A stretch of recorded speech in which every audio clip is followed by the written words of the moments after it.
Namo Buddhaya. Di video kali ini saya akan menceritakan tentang sejarah Sang Buddha Gautama. Tetapi sebelum itu saya ingin memperkenalkan diri terlebih dahulu.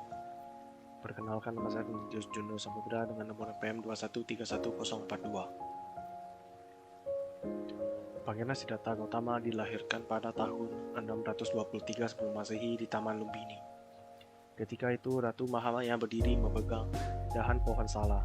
Kelahiran sang pangeran dibarengi kejadian jatuhnya dua arus kecil yang jatuh dari langit. Yang satu dingin sedangkan yang satu hangat. Arus tersebut membasuh tubuh Siddhartha. Siddhartha lahir dalam keadaan bersih tanpa noda. Bahkan dapat langsung berdiri tegak dan dapat melangkah ke arah utara. Tempat yang dipijak tubuh Buddha bunga teratai. Dari kejadian itu, para petapa di bawah pimpinan Asita Kala Dewala meramalkan Pangeran Siddhartha kelak akan menjadi Maharaja, Diraja, atau akan menjadi seorang Buddha. Petapa Kondana dengan pasti meramalkan sang pangeran kelak akan menjadi Buddha.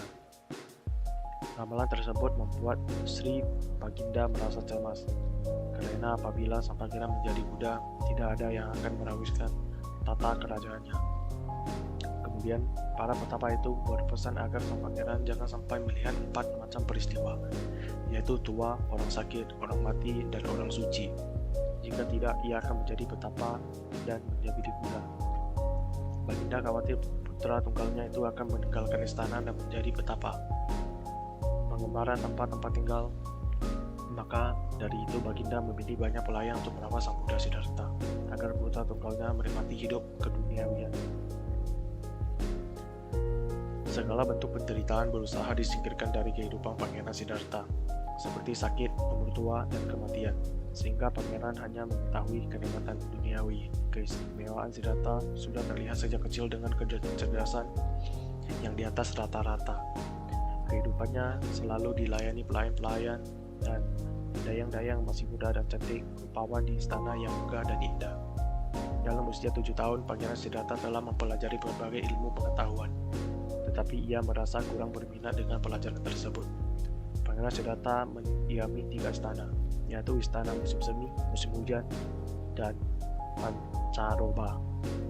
Pada usia 16 tahun, Pangeran Siddhartha menikahi dengan putri Yasodhara setelah berhasil memenangkan berbagai sayembara. Setelah 15 tahun menikah, ketika Pangeran Siddhartha berusia 29 tahun, istrinya melahirkan putra pertama yang diberikan nama Rahula. Setelah itu Pangeran Siddhartha meninggalkan istana, keluarga, kemewahan untuk pergi berguru mencari ilmu sejati yang dapat membebaskan manusia dari usia tua, sakit, dan mati. Pangeran Siddhartha meninggalkan istana dengan ditemani usirnya Channa. Tekadnya telah bulat untuk melaksanakan pelepasan agung dengan menjalani hidup sebagai petapa, di mana pada kesempatan berbeda ia melihat 4 peristiwa yang sangat berarti, yaitu 2 orang sakit, orang mati, dan orang suci. Dalam pengembaraannya, Siddhartha berguru kepada Alara, Kolama, dan Udaka Brahmaputra. Dari kedua gurunya tersebut ia belum puas karena tidak memperoleh yang dia harapkan. Kemudian Siddhartha betapa menyiksa diri dengan ditemani 5 orang petapa di hutan Urewela di tepi sungai Nairajana yang mengalir dekat hutan Gaya. Selama 6 tahun menjalani tanpa menyiksa diri, Gautama belum juga memahami hakikat dan tujuan bertapa yang dilakukan tersebut, hingga akhirnya ia memutuskan untuk menghentikan tapa dan pergi ke sungai untuk mandi. Badannya yang tinggal tulang hampir tidak sanggup menopang tubuhnya. Badannya yang sudah lemah membuatnya hampir putus asa, terlebih godaan setan mara yang dahsyat. Tetapi dengan kemauan yang keras, ia melanjutkan pertapaannya. Hal ini terjadi ketika bintang pagi memperlihatkan dirinya di ufuk timur.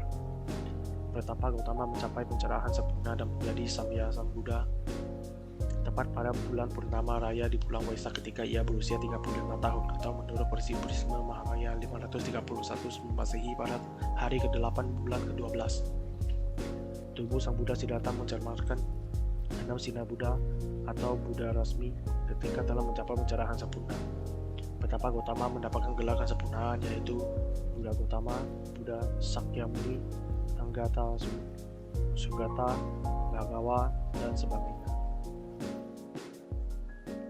5 petapa yang menampingi Gautama di hutan Urewala merupakan murid pertama Buddha yang mendengarkan khotbah pertama Dhammacakka Pavattana. Khotbah tersebut menjelaskan tentang jalan tengah yang ditemukan, yaitu 8 ruas jalan kemuliaan, termasuk awal khotbahnya yang menjelaskan 4 kebenaran mulia.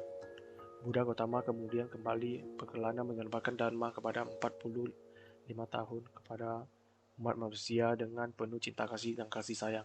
Pada usia 80 tahun, ia menyadari bahwa 3 bulan lagi akan mencapai Paridimana.